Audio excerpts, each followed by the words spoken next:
Bonjour, bienvenue sur la cuisine d'Elie Moucha. Aujourd'hui, je vous propose un menu du Ramadan rapide pour les personnes qui sont pressées et qui veulent s'y prendre à la dernière minute. Alors, pour préparer ce menu, je vais commencer dans un premier temps pour faire mariner du poulet parce que le menu va se composer de plusieurs plats préparés au four. Alors, j'ai pris un tout petit peu d'ail, je vais mettre du sel, de la moutarde,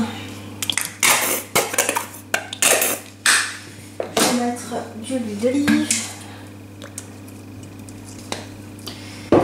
un mélange d'épices pour volaille, sinon vous pouvez le remplacer par les épices pour poulet qu'on trouve facilement dans les magasins orientaux.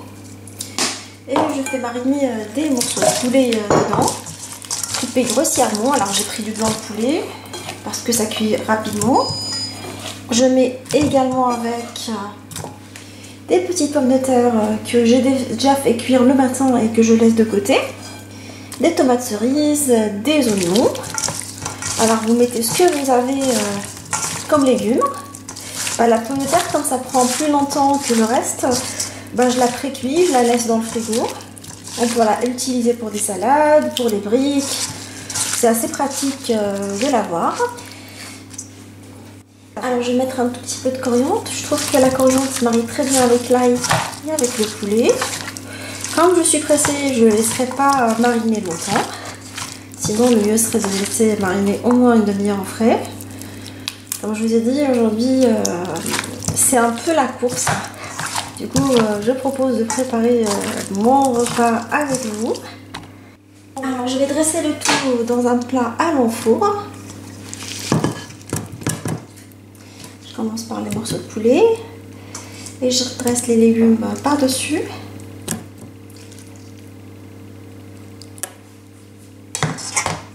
Alors je le mets à cuire dans le four parce que il prend plus longtemps que le reste, pendant au moins 40 minutes à 180, surveillant la cuisson.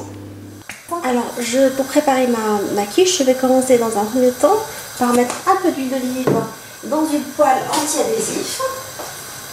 Je mets par-dessus les poireaux.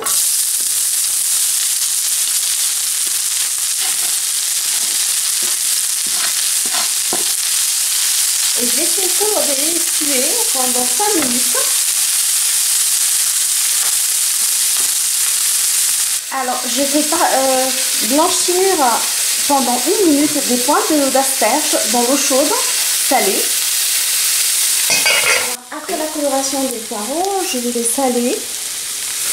Je vais mettre une petite pointe de curry pour bien relever le goût. Ça reste vraiment au choix. Et là, j'éteins le feu et je vais préparer l'appareil à quiche. Alors, pour l'appareil à quiche, je vais mettre dans un premier temps du lait. Alors, je vous laisserai les ingrédients exacts dans la barre d'infos, comme d'habitude. Et en début de la recette, il faut bien ouvrir la barre d'infos pour avoir les ingrédients. Alors, je rajoute les œufs. J'ai mis 3 œufs, 3 petits. Et je vais rajouter la farine, parce que ça va être une quiche sans pâte, progressivement.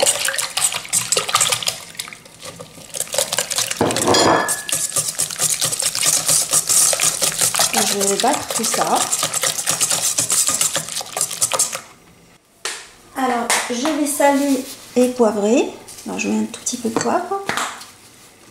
Un peu de sel dans l'appareil, pas beaucoup parce que j'ai déjà salé le reste. Je mélange jusqu'à ce qu'il n'ait plus de grumeaux. Alors, je la trouve assez sympa cette quiche sans pâte. Alors, je mets dedans une grande cuillère à soupe de crème fraîche. Je vais incorporer du fromage de chèvre avec la croûte.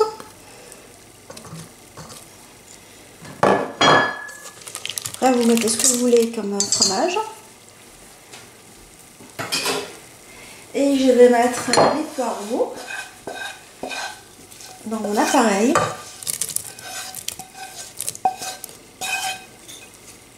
Alors une fois que je l'ai mis dans le moule, alors j'ai mis le moule dans une plaque à l'enfour parce que comme le moule il est amovible, il a tendance à fuir un peu, il vaut mieux le mettre dans une plaque.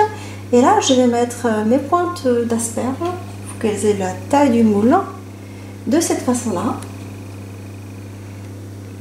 Je l'ai découpé, il faut qu'ils aient vraiment la taille du moule. Du coup je découpe tout ce qui dépasse. Et je fais le tour de tout avec. Alors une fois que j'ai mis toutes les asperges blanchies, je vais le mettre dans un four préchauffé à 180 pendant au moins 25 minutes en surveillant la cuisson jusqu'à ce que la surface soit vraiment dorée et la quiche se tienne correctement. Je vais réaliser un velouté de champignons, enfin une soupe qui se prépare très rapidement, assez réconfortante et bonne pour le ramadan. Alors j'ai coupé un oignon rapidement. Alors mon défi aujourd'hui c'est de faire une table assez bien garnie pendant 1h15.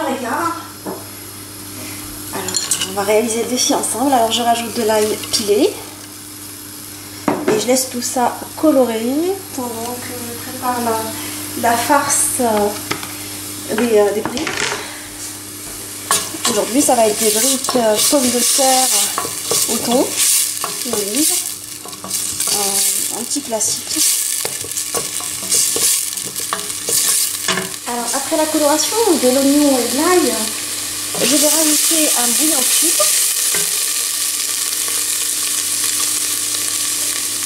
Alors j'ai pris un bouillon cube de poulet aujourd'hui. Alors je vais mettre de l'eau, un demi-litre d'eau.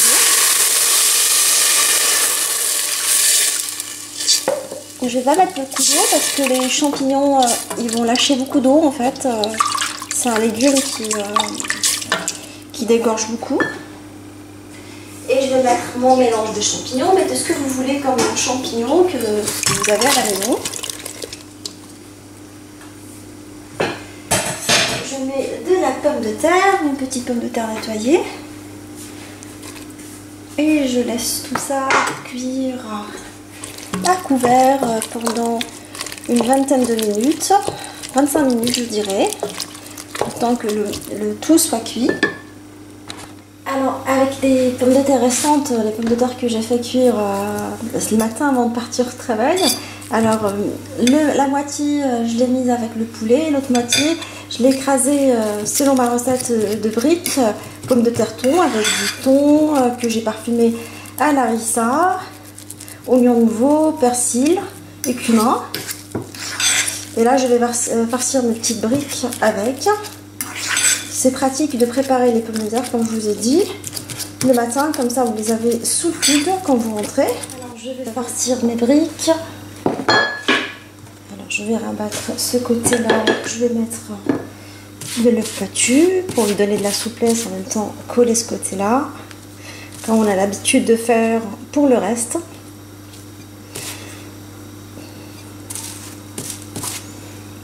Alors je fais une languelette. Je mets un tout petit peu de farce de pommes de terre et thon. Et là je vais farcir sous forme de triangle. Alors j'essaye de tasser un peu la farce à l'intérieur. Je ne vais pas en faire beaucoup aujourd'hui, hein. C'est juste histoire de garnir bien la table. Et là, je finalise en tassant en même temps, juste avant d'arriver à la fin. Je vais coller ma petite brique et là, elle est bien formée. Alors, je vais faire le reste de la même façon. Alors, j'en profite que le poulet il est en train de cuire dans le four avec la quiche et la soupe est en train de cuire. Puis, j'en profite pour préparer les briouettes. Alors, une fois toutes les briques finalisées, je vais les badigeonner avec un mélange de beurre et d'huile. Et je vais les faire cuire, excusez-moi, c'est un mélange de beurre fondu et ce qui me restait de l'œuf battu. Comme ça, elles auront une jolie coloration dorée. Alors je les badigeonne sur les deux côtés. Et je les fais gratiner dans le four rapidement. Jusqu'à ce qu'elles prennent une jolie coloration dorée. Toujours dans la logique de la cuisine du placard. Alors j'ai vu que j'avais quelques tortillas qui me restaient. Alors je vais prendre de la crème fraîche à laquelle j'ai rajouté un tout petit peu de piment d'Espelette et du sel. Je mets un tout petit peu de persil. Et je vais mélanger toute cette crème. En fait, je pensais avoir du fromage aux herbes, mais comme je n'en ai pas, je vais faire avec les ingrédients du placard. Peut-être un tout petit peu d'ail en poudre.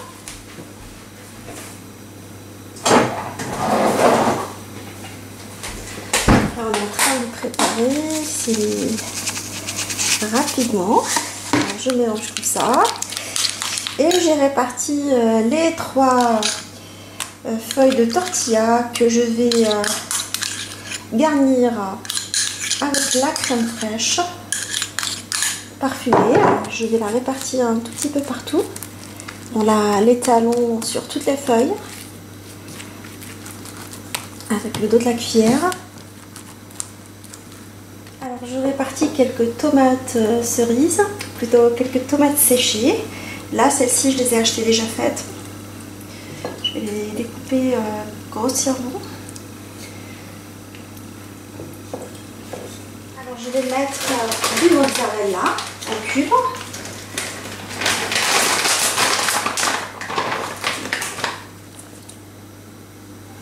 Je vais mettre un tout petit peu partout également.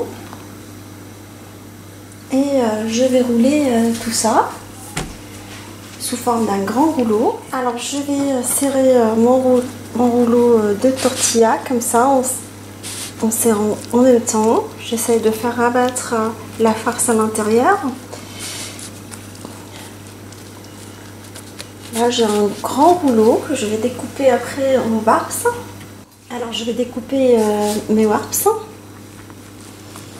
Alors choisissez la taille qui vous convient. Alors une fois que j'ai finalisé tous mes warps aux aubergines et à la tomate et mozzarella, je vais les faire gratiner dans le four pendant une bonne dizaine de minutes, histoire qu'elles prennent une jolie coloration dorée. Alors une fois ma soupe cuite, je vais rajouter du persil plat. Alors je le laisse à la fin, moi je préfère, ainsi que le poivre. Je viens avoir ce petit goût de persil. Une petite pincée de poivre. Alors je vais mettre de la crème fraîche également pour avoir un bon velouté bien crémeux. Et je vais mixer tout ça avec mon mixeur plongeur.